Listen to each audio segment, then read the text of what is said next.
नमस्कार, जय हिंद, जय मां भारती। शुरू करते हैं आज का वीडियो। तो welcome to my YouTube channel. Intro बढ़िया है ना? चलिए तो शुरू करते हैं। आज का जो इतिहास का टॉपिक है वह है बप्पा रावल के राजवंश से जुड़े।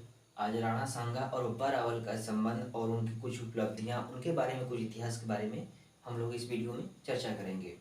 तो इतिहास के इन महाराजाओं में से एक, अब हम राणा सांगा जी के ऊपर हमारा एक वीडियो बन चुका है और ऑलरेडी आप इसे जाकर हमारे वीडियो की लिस्ट में से, वीडियो की लिस्ट नीचे आएगा, आप उसमें जाकर देख सकते हैं।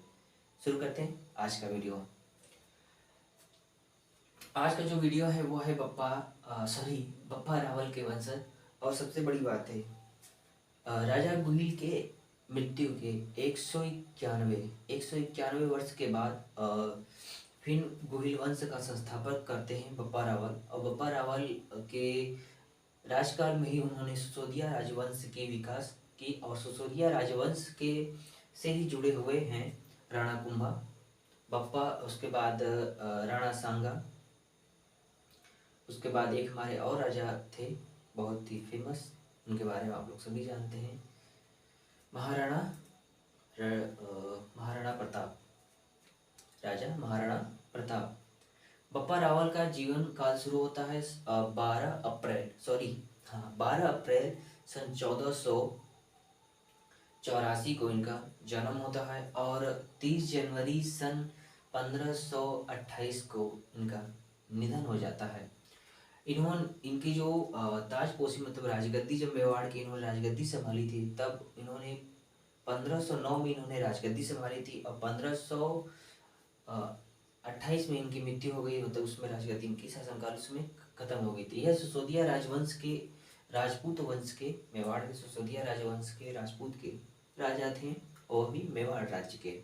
मेवाड़ का राज्यकाल संभालते हुए और महाराणा संग्राम और अपने पिता रायमल के महाराणा संग्राम सिंह के बाद, और रायमल के बाद अगर कोई सबसे प्रभावशाली, उसमें सिसोदिया राजवंश में अगर कोई सबसे ज़्यादा प्रभावशाली कोई राजा था तो वह थे राणा सांगा। राणा सांगा मतलब उसके बाद राणा सांगा ने सबसे एक उपलब्धि उन्होंने सबसे बड़ी यह हासिल की थी कि उस समय के राजपूत के मतलब कई वंशज जो एक सरदार हुआ करते थे, रावल हुआ करते थे, मतलब 7 रावल थे उनके साथ में।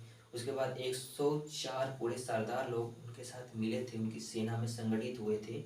उन्होंने मुगल बादशाह बाबर को कई बार हटाया, मतलब परास्त किया उन्होंने मुगल बादशाह को। किस, ये भी देखिए बयाना के युद्ध में, ठीक है, बयाना का युद्ध हो गया। उसके बाद फरवरी सन 1527 में उन्होंने बाबर की सेना को परास्त किया था। बाबर की सेना को परास्त किया था खानवा के युद्ध में। बाबर से पहली लड़ाई उनकी उसी समय, मतलब उनकी हुई थी भिड़ंत, एक दूसरे से मारपीट। आओ चलो बॉक्सिंग करते हैं, चलो मजाक करता है यार। उन्होंने दिल्ली, गुजरात के साथ साथ मालवा, यह इनका इतना बड़ा उस समय राज्य चला करता था। और राणा सांगा उस समय के सबसे शक्तिशाली राजाओं में से एक थे।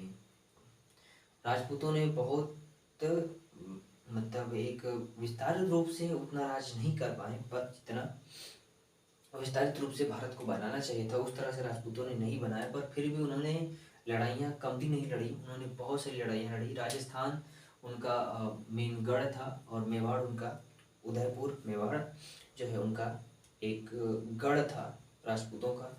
वहाँ से ही राजपूतों की सबसे बड़ी कहानी अब तक इतिहास में हम लोग को मिली है। जितनी भी भारत के इतिहास में आप लोग नक्शा में देख लीजिए, जितने भी राजवंश हुए थे या मिले हैं, जितनी भी सबूतें, वह राजस्थान के उदयपुर और मेवाड़ से ही मिलती जुलती कहानियां अभी तक आई हैं।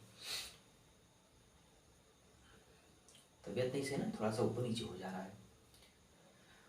राजगद्दी संभाली उन्होंने अपने रायमल की मृत्यु के बाद। और सबसे बड़ी बात है, इनका जुड़ाव कैसे हुआ। यह कहानी शुरू होती है गुहिल वंश के राजा गुहिल से। यह गुहिल वंश में आए। गुहिल वंश के बाद सिसोदिया राजवंश, राणा कुंभा जी ने जी के बाद शुरू होता है। और राणा कुंभा जी के ऊपर भी एक वीडियो, डेडिकेटेड वीडियो आने वाला है, क्योंकि वो भी, उनके बिना राजपूतों का कहा जाए तो ये पूरी सीरीज जो चल रही है इतिहास की अभी महान वीरों के ऊपर, यह उनके बिना कंप्लीट नहीं होगी। और अगला वीडियो जैसे ही आ रहा है, मौर्य वंश के मतलब चंद्रगुप्त मौर्य के पुत्र बिंबिसार के ऊपर, महान साम्राज्य की स्थापना वाले पहले। और सबसे बड़ी बात है, महाराणा राणा सांगा के जो सेनापति मतलब सर्व सेनापति जो थे वह एक मुसलमान थे। उनका नाम याद रखिएगा, हसन खान मेवाती नाम है उनके। सेनापति का नाम हसन खान मेवाती है। तो इनके बारे में अगर, और फिर उसके बाद मतलब बाबर मतलब मुगलों से उन्होंने कई सारे किले छीने, पर बाबर से जो उन्होंने किला छीना था वह एक महत्वपूर्ण किला हुआ करता था। उसमें वह बयाना का किला हुआ करता था। ये जो लाइन अंडरलाइन करा हूं यहाँ पर, ये देख लीजिएगा, यह बयाना का किला। बयाना किला उसमें सबसे वह बाबर की शान हुआ करती थी। उसके शान को हटाने के लिए बाबर को हराया, पीटा, मारा, खत्म कर दिया। और खानवा के युद्ध में ही वो थोड़े से घायल हो गए थे। उस समय युद्ध में थोड़ा सा उनका तबीयत ऊपर नीचे होने लगा। होने के बाद वह पड़ गए। बीमार होने के बाद उनकी मृत्यु हो गई।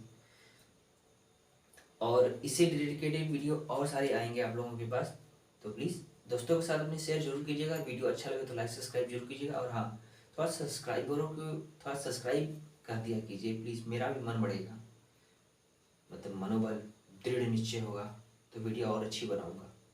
तब तक के लिए नमस्कार, जय हिंद, जय मां भारती। आज के लिए इतना ही। और हाँ, दोस्तों के साथ शेयर जरूर कर दीजिएगा, दोबारा नहीं कहूँगा।